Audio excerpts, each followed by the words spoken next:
Bom, pessoal, dando seguimento ao cronograma do primeiro simpósio online Interligas em Doenças Infecto-Contagiosas, eu gostaria de chamar nosso segundo palestrante, o Dr. Rodrigo Vanderlei Neves Barbosa. O Dr. Rodrigo, ele é graduado em Medicina pela Universidade de Ribeirão Preto, com residência em Infectologia e mestrado pela FAMEMA. Atualmente, ele é docente na disciplina de Infectologia da Faculdade de Medicina de Adamantina, Unify, e da disciplina de Clínica Médica da Universidade de Marília, Unimar. Ele tem atuação principalmente em assuntos de doenças infecciosas e parasitárias e infecção hospitalar. Recebeu premiação por apresentação de trabalho no 4º Congresso de Infectologia no Noroeste Paulista, com título de menção honrosa pela Sociedade Brasileira de Infectologia em 2017. O Dr. Rodrigo, ele irá abordar infecção intestinal por Clostridium. Doutor, seja bem-vindo ao nosso simpósio. Muito obrigada por aceitar o nosso convite e uma excelente palestra.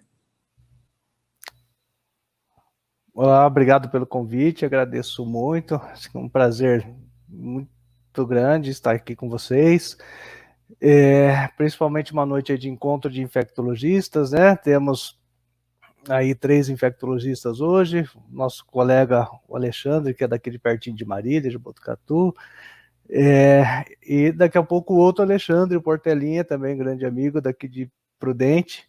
Então acho que vai ser uma noite bem aproveitável para vocês. E a nossa programação hoje é falar sobre a infecção pelo Clostridium difficile, que causa uma doença chamada colite pseudomembranosa. Aí, de repente, quem está aí assistindo fala, poxa, mas isso não é algo muito raro, vale a pena a gente ficar aí 1 hora assistindo uma aula sobre essa infecção? Na verdade, é um efeito colateral muito comum dos antibióticos. Né, rotineiramente, alguém já deve ter ouvido aí o pessoal falar que alguém tomou antibiótico e teve uma diarreia depois do antibiótico. Então, os antibióticos provocam alguns efeitos colaterais, e um efeito colateral mais grave é a infecção pelo Clostridium. Queria falar aí para vocês que também a minha aula vai ficar disponível no site, está aqui o site, né, www.drrodrigobarbosa.com.br, vai lá na aba aulas e ali vocês vão ter acesso. E tem o e-mail para contato também, caso fique alguma dúvida, e acho que o Alexandre deu uma excelente ideia, a gente pode também fazer uma live aí, caso sobre alguma dúvida a mais, a gente fica à disposição. Então aqui, ó, só mostrando aqui no site, vem na barra aulas ministradas, aqui já tem uma série de aulas, eu aqui não vou negar, foi me inspirando aí no site do Alexandre, também coloquei um site com aulas que ficam abertas aí a alunos de qualquer faculdade para acessarem. E vindo aqui no link no final da página tem o YouTube, que tem algumas aulas gravadas, se for permitida pela coordenação, essa aula eu coloco lá no YouTube também a gravação. Bom, então vamos começar de fato a nossa apresentação. Os antibióticos são substâncias antibacterianas que têm um tropismo para células procariotas, que são as células mais simples, e eles podem ter efeitos tóxicos nas células humanas, provocando as chamadas reações adversas. E uma dessas reações adversas é a chamada colite pseudomembranosa, que foi descrita pela primeira vez em 1893 por esse cientista chamado Finney. Então é uma doença que está já há bastante tempo entre nós, e que o principal causador da colite pseudomembranosa é o uso dos antibióticos e principalmente o uso abusivo, o uso não racional dos antibióticos. Ela é uma doença infecciosa aí que surge, então, na sequência de uma antibiótico terapia prévia. O seu principal agente etiológico é o Clostridium difficile, e tem uma mortalidade elevada, em torno de 20 a 30% das pessoas que adquirem a colite pseudomembranosa acabam evoluindo para óbito. E tem um problema que é bastante trabalhoso, que são as recorrências, são muito comuns. A gente já teve paciente com recorrência que internava com frequência para tratar essas recorrências. A colite pseudomembranosa, então, ela é provocada pelo antibiótico, que vai provocar alterações na flora intestinal, permitindo a colonização pelo Clostridium. E, em condições apropriadas, leva à ocorrência de sintomas. Os antibióticos mais implicados na colite pseudomembranosa são os de amplo espectro. E aqui mais para frente, então, a gente vai ver quais as condições apropriadas que vão levar à ocorrência. Nós começamos a ser colonizados pelo Clostridium desde a infância. E essa colonização vai se intensificando aí com o passar do tempo. Aqui, só uma introduçãozinha, como que a gente descobre a colite pseudomembranosa? É uma doença que pode ser diagnosticada por vários métodos de diagnóstico laboratorial.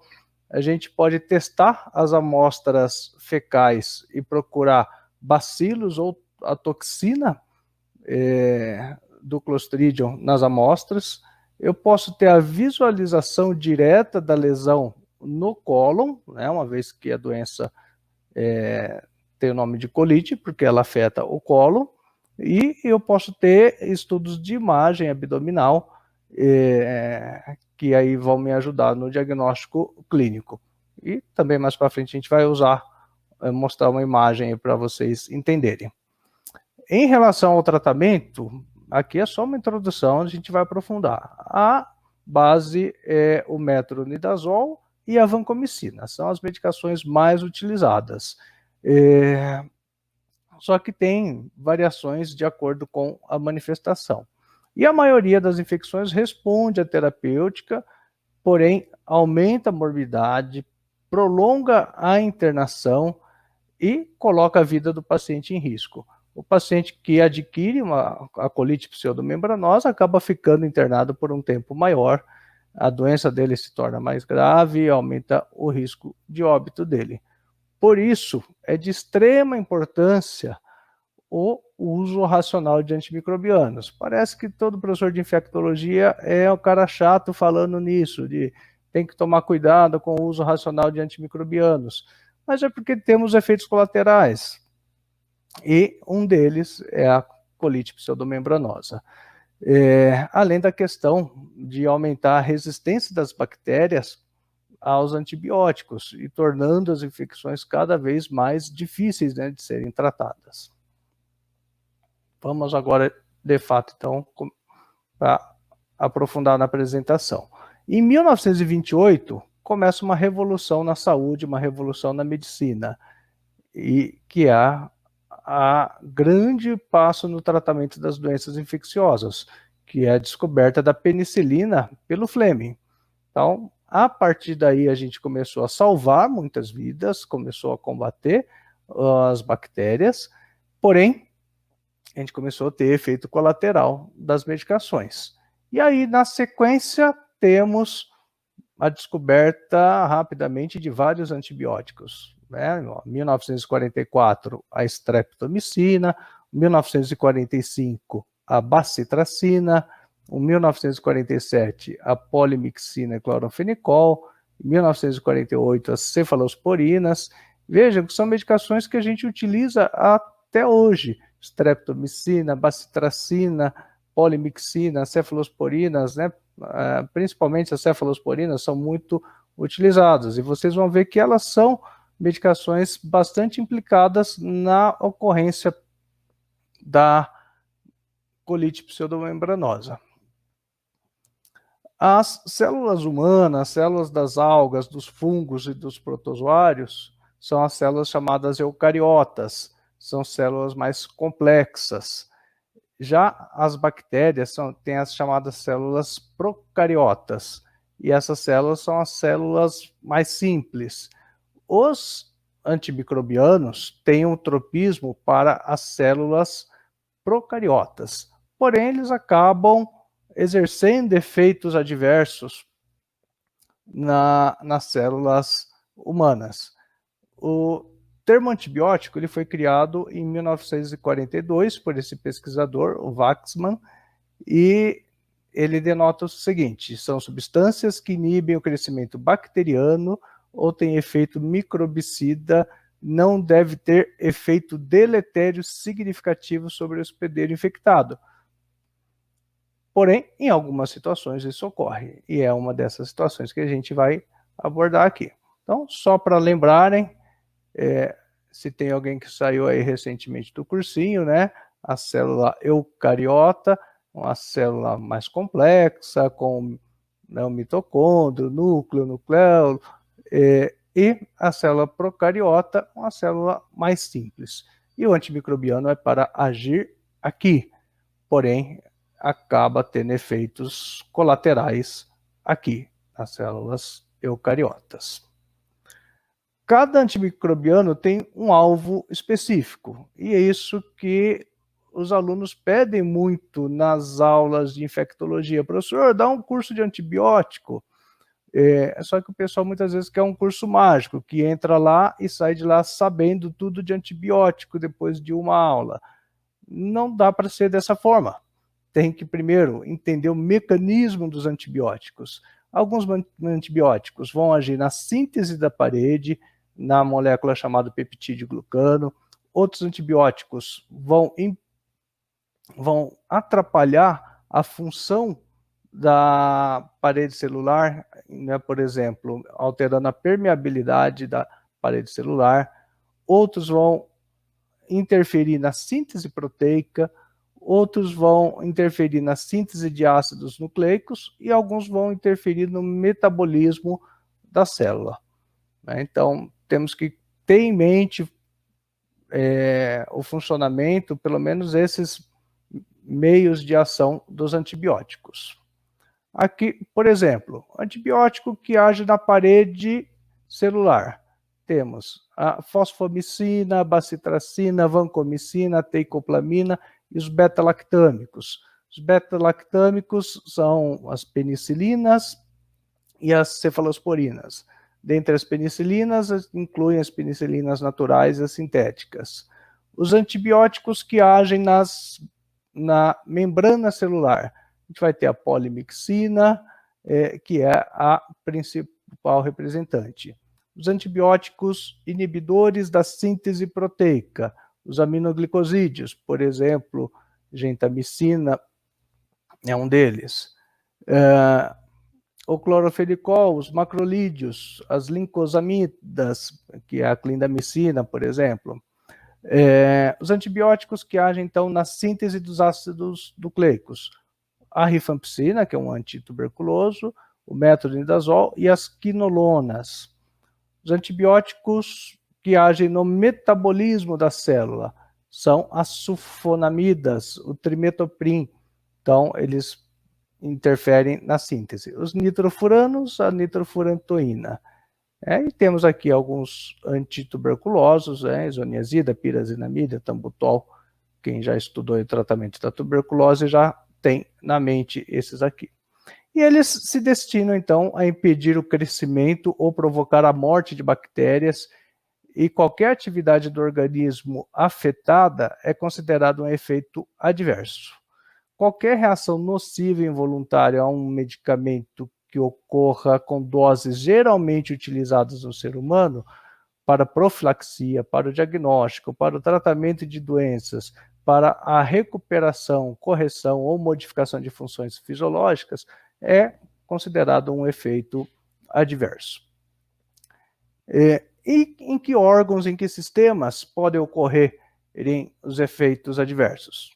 No sistema gastrointestinal, pode ocorrer reação de hipersensibilidade, as chamadas alergias, efeitos hematológicos, por exemplo, uma sulfa pode levar a um quadro de anemia, algumas drogas podem ser hepatotóxicas e provocarem uma hepatite medicamentosa, podem ter efeitos neurológicos, a gente vê às vezes, por exemplo, quinolona pode levar a algumas alterações neurológicas, Efeitos pulmonares, efeitos cardíacos, por exemplo, a anfotericina pode levar à insuficiência cardíaca. Aminoglicosídeos podem levar à insuficiência renal. Ainda tem outros efeitos, por exemplo, os próprios aminoglicosídeos podem levar à lesão de ouvido e provocando perda da capacidade auditiva. Então, como eu havia falado no começo, a colite pseudomembranosa é um dos efeitos colaterais, descrita lá já faz um tempo e surge depois de ter feito o uso de um antibiótico. E o principal agente etiológico é o Clostridium difficile. A incidência ela tem sido crescente. Por quê? Cada dia mais tem se usado mais antibiótico, apesar de terem surgido regras para dificultar a venda dos antibióticos, para ir na farmácia agora você precisa de uma receita, mas a gente vê no intra-hospitalar cada vez mais o uso do antibiótico. E tem tido também um aumento na faixa etária dos pacientes hospitalizados, e faixa etária elevada é um fator de risco, e hospitalizações mais prolongadas aumentam a colonização e aumenta a chance de uso de antibiótico entre os pacientes. Então, por isso que a gente está tendo cada dia mais a incidência da colite pseudomembranosa. Como que é essa doença? Ela se caracteriza pela presença na mucosa do cólon, uma presença de uma grave inflamação com placas amarelas esbranquiçadas, ou chamadas pseudomembranas, formadas por um exudato inflamatório. Esse exudato é constituído por fibrina, muco, presença de neutrófilos e de células epiteliais necrosadas. Quando temos a doença ativa, o epitélio do cólon é o maior alvo das toxinas do Clostridium. Ele produz duas toxinas, chamadas toxina A e toxina B. E essas duas toxinas têm como principal alvo, então, a parede do cólon. E aqui temos uma foto mostrando um cólon com as placas amareladas, esbranquiçadas, ou as pseudomembranas. E isso pode ir deteriorando a parede do cólon, levando à formação de ulcerações. O intestino humano, ele tem em torno de 10 a 14 células bacterianas, de 1000 espécies diferentes. Como diz meu filho de 5 anos, veio falando, se diz que ele aprendeu na escola que tem as bactérias do bem no intestino. São justamente as bactérias do bem. E mudanças ocorrem pela idade, pela dieta, pelo estado de saúde. As bactérias da luz intestinal, elas têm comunicação com as células hospedeiras, formando associações importantes para a manutenção da imunidade da mucosa, para a integridade da barreira epitelial, para a motilidade e para a absorção de nutrientes. Então, essa comunicação entre as bactérias que fazem parte da flora com bactérias que vêm colonizar o intestino contribuem para todos esses benefícios aqui do intestino, Então, imunidade, integridade da barreira, motilidade e absorção de nutrientes. A microflora intestinal ela é um importante mecanismo de defesa da mucosa. Alterações tornam o intestino vulnerável às doenças. Por isso a importância dos probióticos para repor alterações, por exemplo, em alguns momentos depois de uma diarreia, a gente precisa de um probiótico para repor a flora intestinal para que ele fique menos vulnerável às doenças. Quando eu tenho um quadro chamado de disbiose, o que é isso? É o contrário da simbiose. A simbiose é quando as bactérias estão convivendo em harmonia. A disbiose é quando não há mais essa harmonia.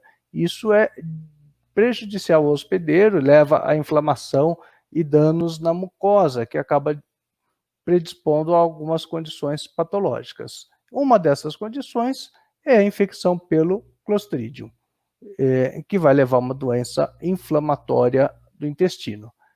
E o que é esse tal do Clostridium? É uma bactéria anaeróbia, um bacilo gram positivo anaeróbio, formador de esporos. Esses esporos ajudam a bactéria a ir se perpetuando no nosso organismo algumas vezes. E ele produz toxinas que causam doença gastrointestinal de largo espectro de gravidade. Pode ser uma diarreia ligeira, mas pode ser uma doença mais grave, como, por exemplo, uma doença chamada megacólon tóxico, perfuração colônica, pode levar a sepse, pode levar à morte.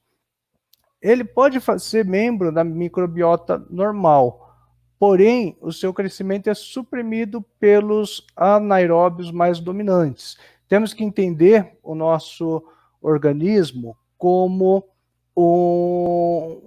por exemplo, uma floresta onde há um equilíbrio ecológico.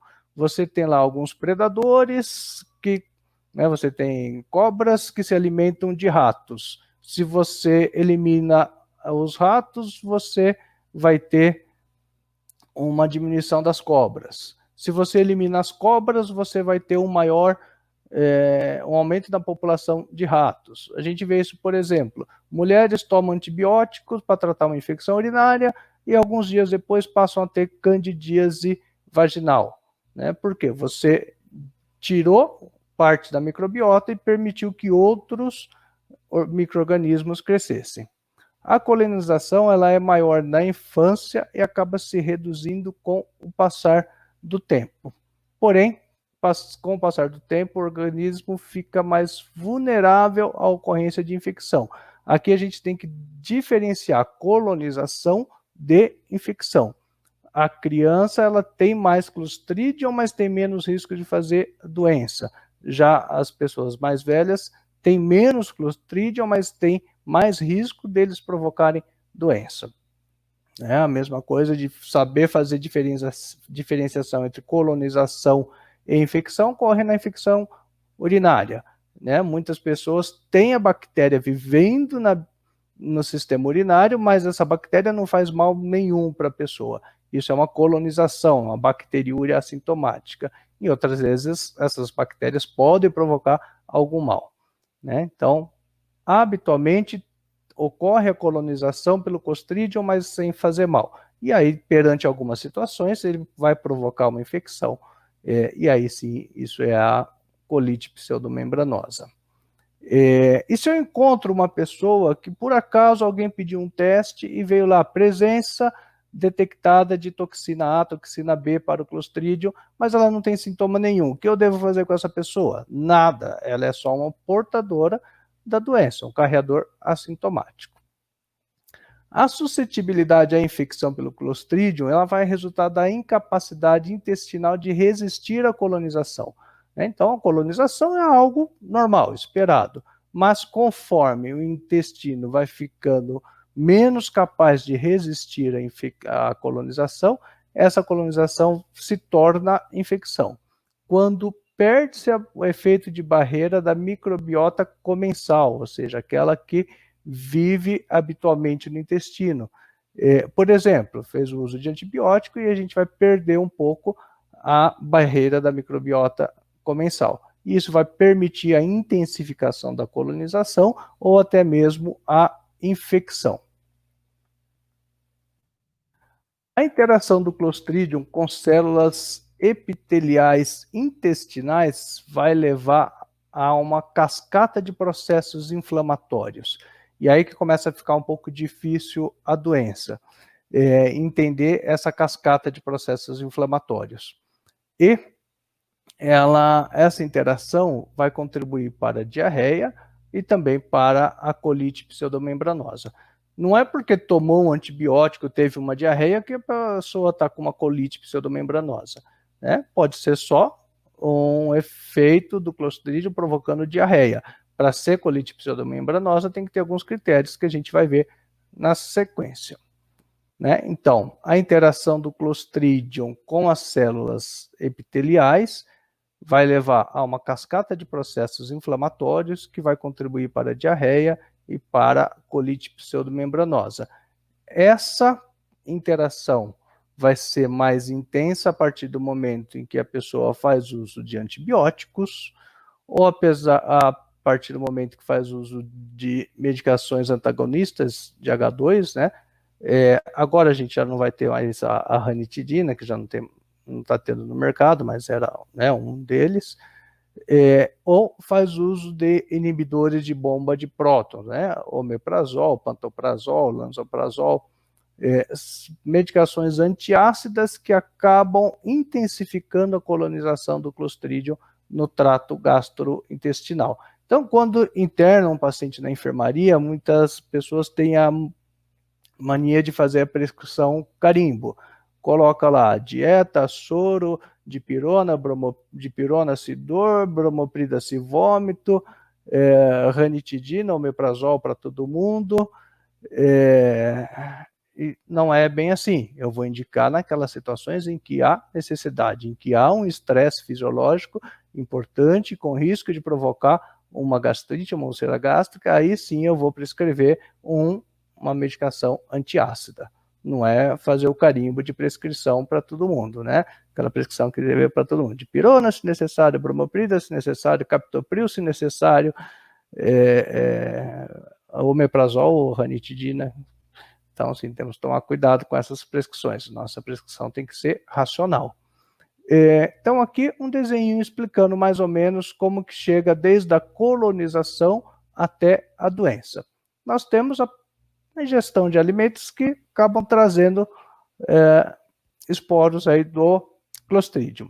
Então, ele vem, passa pelo estômago, e a partir do estômago, esses esporos vão germinar no intestino delgado. Então, temos aqui a germinação no intestino delgado. E aí eles começam a se proliferar e produzir toxinas quando eles estão no intestino grosso, no cólon. E depois pode ser que eles formam novos esporos quando já estão para ser eliminados junto com as fezes e voltam para o ambiente. Aqui temos fatores envolvidos. Por exemplo, a bactéria tem tolerância à bile, ela tem a formação de flagelos que ajudam a resistir aos mecanismos de defesa do organismo, tem proteínas da parede celular que a protegem, tem esse mecanismo chamado de nitrosilação que o protegem, e temos alguns mecanismos que tentam atacar a bactéria, por exemplo, o suco gástrico, os sais biliares, respostas imunes inatas e adaptativas e a microbiota habitual do intestino. Né? Então, esses aqui são os mecanismos de resistência do hospedeiro e esses aqui os mecanismos de resistência da bactéria. Quando há um desequilíbrio a favor dos mecanismos da bactéria, é quando ocorre a doença, a diarreia ou a colite pseudomembranosa numa forma mais grave, né? Quando a gente tem uma diminuição de suco gástrico, entendeu o porquê do slide anterior aqui, que eu não posso utilizar em exagero, né, fora de critério, nem inibidor de bomba de próton, nem antagonista H2, porque se eu diminuo muito a questão do suco gástrico, isso vai facilitar a passagem da bactéria. Quando eu tenho alteração dos sais biliares, quando eu tenho um paciente imunossuprimido, ou quando eu tenho um paciente que tem a microbiota alterada pelo uso, por exemplo, de antibióticos. E isso desequilibra o balanço a favor da bactéria.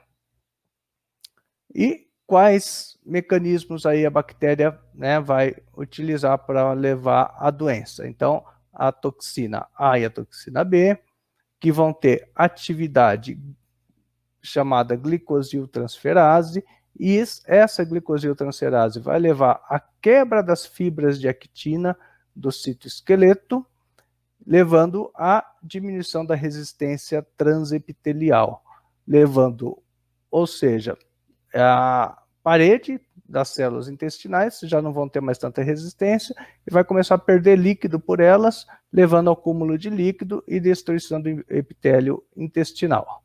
Então, aqui na sequência da setinha, né, toxina A e B, tem a atividade da chamada glicosiltransferase, que vai levar à quebra das fibras de actina do citoesqueleto das células intestinais, diminuindo a resistência epitelial dessas células, levando ao acúmulo de líquido e destruição do epitélio intestinal.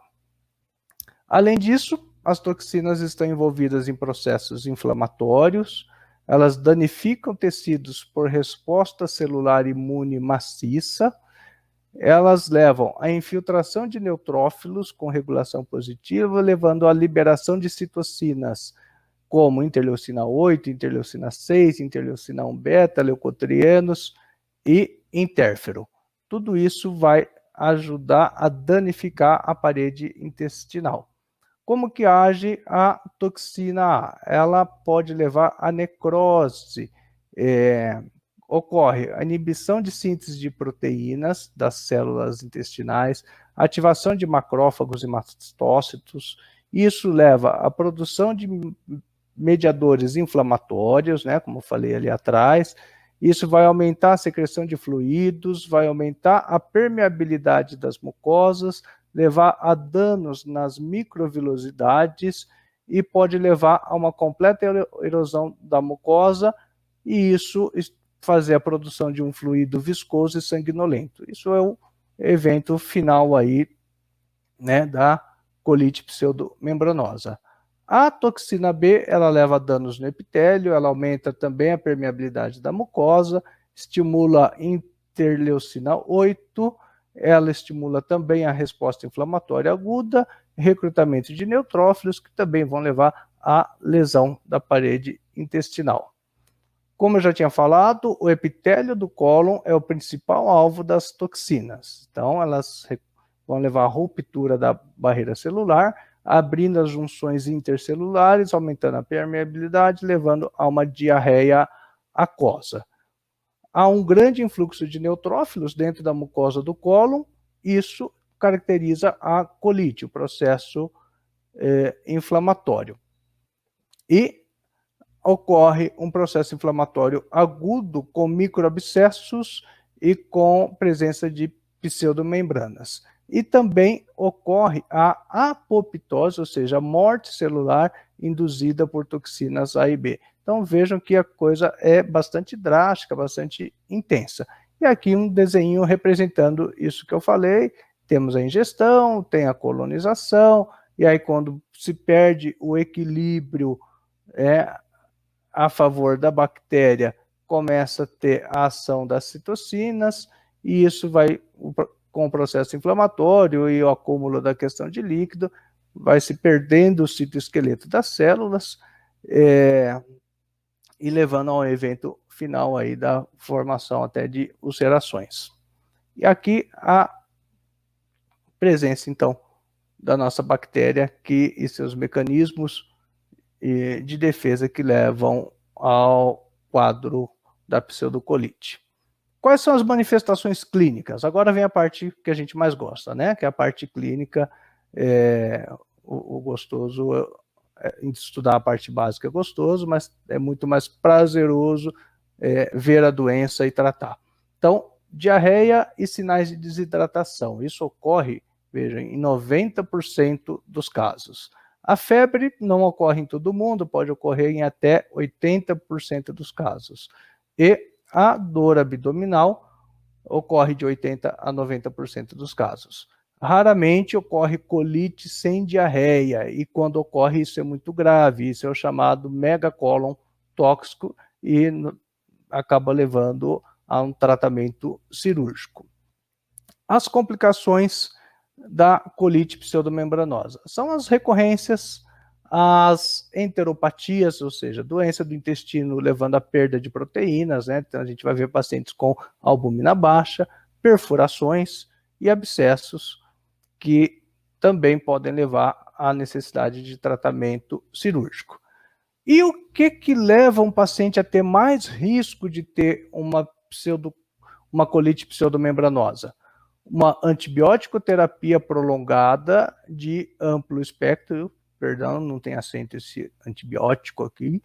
Então, quando eu tenho antibiótico terapia prolongada de amplo espectro e terapia múltipla, ou seja, vários antibióticos. Quando o cara não sabe muito o que fazer, vai acrescentando um antibiótico, outro, ou quando o paciente está complicado mesmo, eu tenho que ir acrescentando vários antibióticos.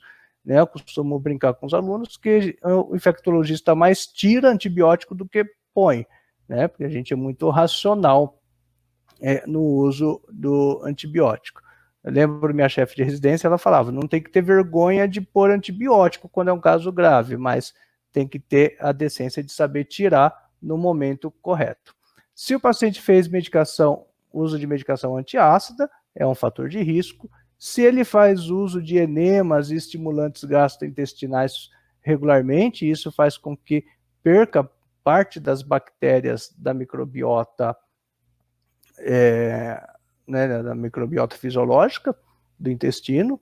Se o paciente faz uso de inibidores de bomba de prótons, né, que acaba sendo uma medicação antiácida, uso de imunossupressores, uso de antineoplásicos, paciente idoso com idade avançada, paciente submetido à cirurgia gastrointestinal, em uso de sonda nasogástrica, então temos que ser bem criteriosos para indicar uma sonda nasogástrica e ser bem rigoroso para saber o momento certo para retirar essa sonda nasogástrica. Às vezes a gente vê lá na enfermaria, um paciente teve AVC, no primeiro momento precisou de sonda nasogástrica, uma semana depois o cara já está conversando, falando normal, andando, e o colega esqueceu de tirar a sonda nasogástrica.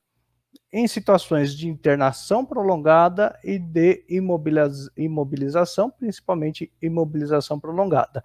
Paciente internado em UTI e em unidades oncológicas são os pacientes que têm maior risco de desenvolver a colite pseudomembranosa. Então, lembrando que os antimicrobianos que são associados à colite pseudomembranosa são aqueles de amplo espectro, são os tratamentos com antibiótico de longa duração.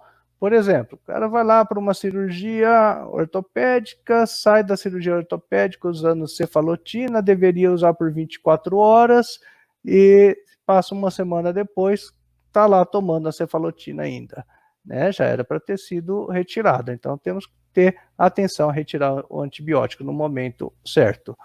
E quando tem associação de múltiplos antibióticos, também isso aumenta o risco. Mas, professor, eu quero nomes. Quem são os que mais causam? Então, os mais comuns. A clindamicina é um deles. Por quê? Porque a clindamicina tem um efeito anaerobicida importante. Então, ela diminui, ela diminui de uma maneira importante a concentração de outros anaeróbios. E isso facilita o crescimento do Clostridium. As cefalosporinas. A cefalosporina é usada de uma forma que parece uma festa em enfermaria, principalmente as de segunda e terceira geração. E aí as de terceira geração, as mais comuns, são o ceftriaxone e a ceftazidima. As de segunda são muito utilizadas para profilaxia de infecção de sítio cirúrgico. Temos que ter cuidado com elas também. As fluoroquinolonas. Fluoroquinolona é uma medicação utilizada muito por pressão da indústria farmacêutica, que a gente mais vê hoje representante em consultório entregando amostra de fluoroquinolona, tanto ciprofloxacino, levofloxacino e moxifloxacino. Então as pessoas prescrevem muita fluoroquinolona.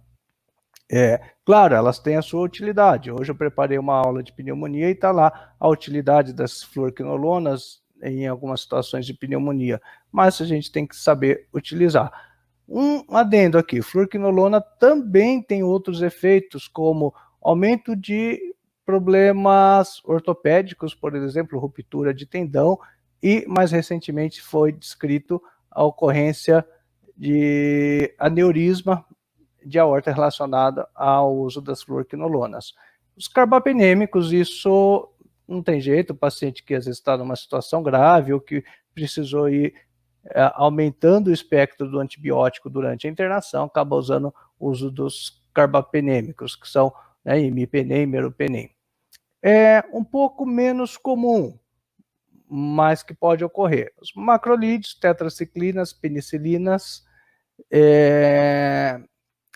principalmente as penicilinas associadas aos inibidores de beta-lactamase, né? Por exemplo, amoxicilina com clavulanato. O clavulanato ele só vai inibir a beta-lactamase da bactéria. Então, ampicilina com subactam, piperacilina com tazobactam, tudo isso é inibidor de beta, são penicilinas sintéticas, tem também as cefalosporinas associadas a inibidores de beta-lactamase. E aí, menos raros, essa terceira coluninha aqui. E o diagnóstico? O diagnóstico eu vou ter que associar alguns aspectos. Por exemplo, sintoma: paciente com febre, dor abdominal, diarreia, uma diarreia aquosa, presença de sangue, que tenha feito uso de antibióticos, principalmente se fez uso de antibiótico de amplo espectro e associação, que tenha aqueles fatores de risco que a gente mostrou ali atrás, que tem então um quadro clínico compatível. E aqui eu vou mostrar a imagem que eu prometi anteriormente para vocês. Ainda é no próximo. E que eu coleto as fezes desse paciente e consigo, por visualização direta, na verdade, vou ter a visualização direta da lesão a partir de uma colonoscopia, que eu coleto as fezes e faço a cultura, e pela cultura eu encontro o Clostridium, em locais que fazem cultura para anaeróbio, não é em todo local. Eu consigo fazer a pesquisa de toxina. Essa é a maneira mais fácil, mais comum de fazer o diagnóstico. Encontrar presença da toxina A e B para o Clostridium. Ou posso coletar fezes e, a partir dessa amostra coletada, fazer a técnica de biologia molecular, de PCR. Hoje em dia a técnica de PCR já está conhecida de todo mundo aí por causa do Covid, que é a reação de cadeia em polimerase, diferente da proteína C reativa, que é só um mediador inflamatório.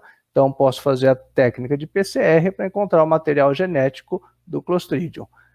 De qualquer uma dessas formas, associado aos sintomas, eu vou fechar o diagnóstico de colite pseudomembranosa. Então, aqui eu tenho um raio-x com uma dilatação importante do cólon, a tomografia mostrando a mesma coisa, e a colonoscopia, evidenciando aqui a presença das pseudomembranas e, eventualmente, alguma perfuração. E aí? Chegou a parte mais legal, vamos tratar o paciente. Como que a gente vai tratar? Tem as medidas gerais e tem a antibiótico terapia. Nas medidas gerais, o que eu vou fazer? Primeiro, o cara está tendo diarreia, está desidratando, eu vou repor adequadamente líquidos e eletrólitos, Ele vai perder eletrólitos de uma maneira importante pela diarreia. Eu tenho que evitar fármacos antiperistálticos e antidiarreicos. É muito comum a gente ver paciente, às vezes, internado, está com diarreia, alguém chega lá e dá uma loperamida para o paciente, chamado, o conhecido Imosec. Eu tenho que ter certeza que esse paciente não tem um quadro infeccioso intestinal para dar loperamida. Se eu tiver certeza, tudo bem, eu posso até utilizar. Mas se eu não tiver certeza, não posso utilizar. E, se possível, interromper o antibiótico que o paciente está fazendo uso. Isso vai ajudar bastante. Agora, se o paciente ainda se mantém com um quadro infeccioso, como uma pneumonia associada ao ventilador, por exemplo, uma infecção urinária que não se resolveu, não dá para interromper. Mas se era um antibiótico que estava lá desnecessariamente, uma profilaxia que deveria ter sido interrompida e não foi interrompida, eu interrompo. Então, reponho líquidos, evito drogas antiperistálticas, antidiarreicas e interrompo o antibiótico, se possível. E a terapia antimicrobiana para o Clostridium vai ser metronidazol e vancomicina. Rodrigo, mas você não falou que o antibiótico é o principal causador da doença? E vai dar mais antibiótico? Sim, mas aqui são antibióticos que vão ter uma ação específica sobre o Clostridium. Ambas as drogas são demonstradas eficazes para uma doença leve. O metronidazol tem a vantagem de ter um menor custo, ele reduz a possibilidade de surgimento do enterococo resistente à vancomicina. O enterococo quando ele acaba ganhando resistência à vancomicina, fica realmente muito difícil de tratá-lo. Então, tem uma frase que diz: se você não quer enterococo resistente à vancomicina no seu hospital, não utilize vancomicina. Mas, em alguma situação, não tem como. Se não for possível tratar com o metronidazol, vou ter que usar a vancomicina. E estudos demonstram que a vancomicina é superior em quadros graves. Quais são os critérios de gravidade? Paciente que esteja sendo tratado em ambiente de UTI, paciente que tem febre maior que 38, que tem albumina baixa e que tem presença de leucocitose. O desejo é que a ação do antibiótico ocorra no cólon. E aí, por isso, a gente vai explicar o porquê de cada uma das medicações. A vancomicina, por exemplo, ela não é bem absorvida por via oral. Ela é uma medicação, para quem não conhece, uma medicação preferencialmente anti-estafilocócica para o estafilococcus resistente à oxacilina. Muitas vezes é preciso usar a vancomicina, e é uma medicação endovenosa. Mas, se eu der essa medicação por via oral, ela não vai ser absorvida, por isso ela é endovenosa. Porém, ela não sendo absorvida, ela vai produzir elevadas concentrações no cólon e ela vai combater o Clostridium lá no cólon. O metronidazol, ela tem alta absorção no intestino e baixas concentrações no cólon, por isso que às vezes ele é usado em associação com a vancomicina na forma endovenosa. Quando a vancomicina oral não é viável, pode considerar a possibilidade de se fazer um enema de vancomicina. A gente vai ver com mais detalhe aqui. Essas páginas aqui eu retirei do Sanford, que é o Guia Sanford de Antimicrobianos, que é o guia de antibióticos mais confiável para a gente hoje em dia. E ele mostra aqui os estágios clínicos da infecção pelo Clostridium. Então, uma infecção leve a moderada é aquela que tem contagem de células brancas menor do que 15.000. É aquela que não tem aumento na creatinina sérica. E a doença grave é aquela que tem contagem de células brancas, leucócitos, maior do que 15.000 e que tem mais de 50% de aumento no valor basal da creatinina do paciente. E aquele paciente que tem um score de ZAR maior ou igual a 2. Que raio é esse score de ZAR? Vamos lá ver. Score de ZAR. Paciente maior que 60 anos. Lembra que a gente falou lá que quanto mais idoso o paciente, maior o risco e maior a gravidade? Paciente, então, com a temperatura corporal maior do que 38,3. Por que essa diferença? Um slide fala 38, o outro 38,3. Porque aqui é uma referência americana que eles aferem a temperatura oral e não a temperatura axilar. Paciente que tem albumina baixa, o normal da albumina, 4,5, 4,5. Paciente que tem uma albumina 2,5, gravidade. Paciente com contagem de leucócitos maior do que 15.000, ou paciente que tem uma evidência endoscópica de colite pseudomembranosa e o paciente que está em tratamento de UTI. Então, cada um tem a sua pontuação. Quando eu tenho uma pontuação maior do que 2, eu vou considerar, maior ou igual a 2, eu vou considerar que o paciente é grave. E isso vai determinar o meu tratamento. Por exemplo, aqui só para falar que, apesar do tratamento, pode ocorrer a recorrência da doença, Em geral, se evita os antiperistálticos durante a fase aguda e, geralmente, 10 dias de tratamento são recomendados, mas, às vezes, eu preciso estender o curso de antibiótico para 14 dias se eu não tenho resolução. Então, agora eu vou lá. O paciente tem o score de ZAR menor ou igual a 2, menor do que 2. Isso é uma doença leve, episódio inicial. Eu vou utilizar vancomicina por via oral, 4 vezes ao dia, por 10 dias. Isso gera muita estranheza na equipe, porque normalmente eles veem vancomicina num frasco de 500 miligramas por via endovenosa. Então, eu vou pegar aquele frasco de vancomicina de 500 miligramas, vou diluir, por exemplo, em 40 ml de água e vou dar 10 ml via oral, de 6 em 6 horas para o paciente.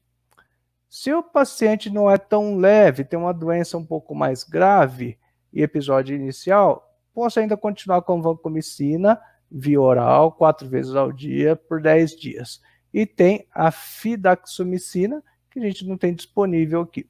Numa doença grave, ou seja, tem o score de SAR maior ou igual a 2, eu vou usar a vancomicina numa dose maior, 500 miligramas, de 6 em 6 horas, por via oral ou por sonda, né? Porque normalmente na doença grave o paciente vai estar com sonda, e vou associar o metronidazol, só que eu vou associar o metronidazol endovenoso, porque aí ele vai ter uma melhor ação. Se eu der por via oral, vai tentar ser absorvido ou vai ser eliminado pela diarreia. Então, é melhor eu dar endovenoso. Para pacientes que têm questão da lesão do ilho, aí, ou seja, o ilho está dinâmico, a vancomicina vai ficar parada lá no ilho, eu posso colocar a vancomicina num soro de 100 ml, né, numa solução salina, e aplicar isso via retal, né? E vou fazer a cada 6 horas a aplicação da vancomicina. Numa doença grave e naquela que tem a complicação chamada megacólon tóxico, o tratamento vai precisar também, algumas vezes, a opção é a colectomia. Tem uma alternativa aqui de fazer, né, um loop no ilho, que pode ajudar com a questão da administração da vancomicina e do metronidazol. Em relação às recorrências, na recorrência, a gente vai, se é recorrência de um paciente que tratou com vancomicina, eu vou dar vancomicina, mas eu vou mudando a dose. Por exemplo, eu começo com 125 miligramas, 4 vezes ao dia. Depois eu passo, isso por 10 dias. Depois eu passo para 125 miligramas, 3 vezes ao dia por uma semana. Depois 125 miligramas, 2 vezes ao dia.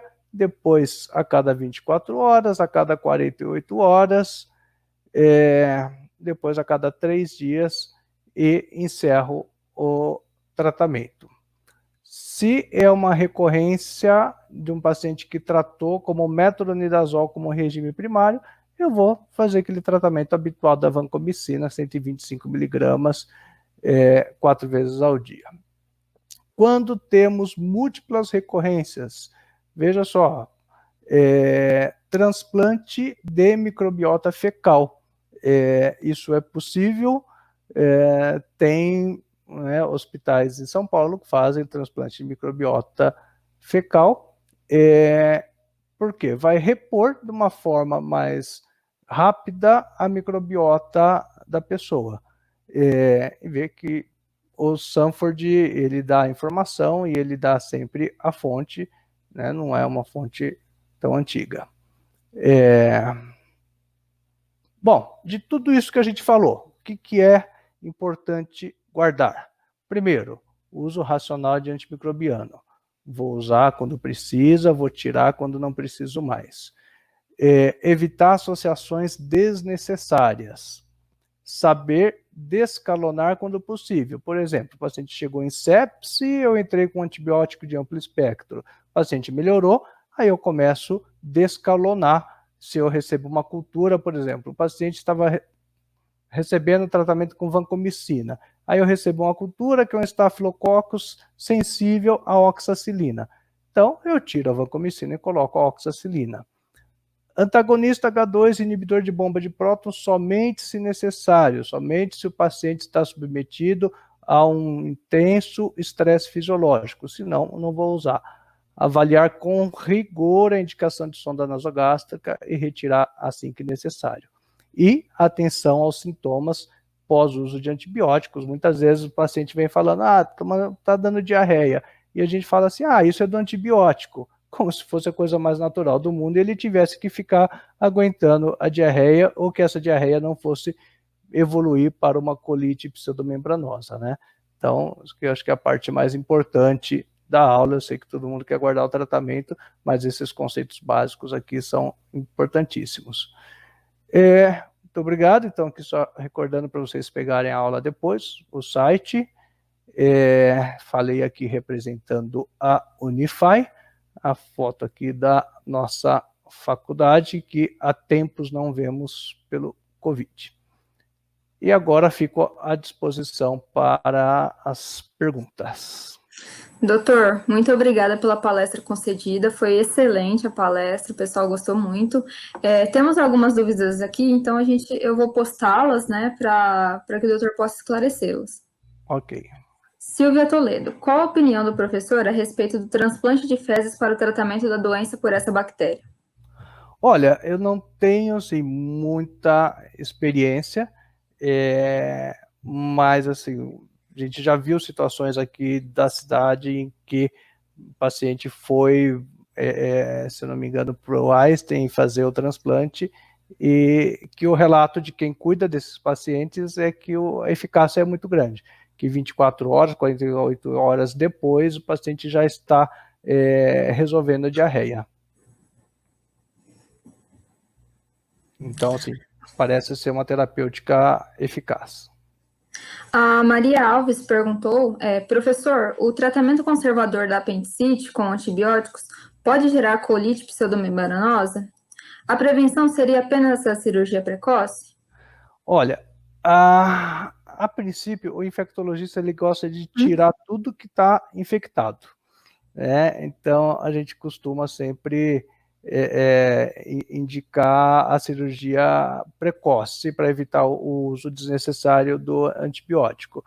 Mas eu era muito resistente a isso, mas eu trabalho com alguns cirurgiões que têm o hábito de começar o antibiótico antes para melhorar as condições do tecido e depois fazer a cirurgia.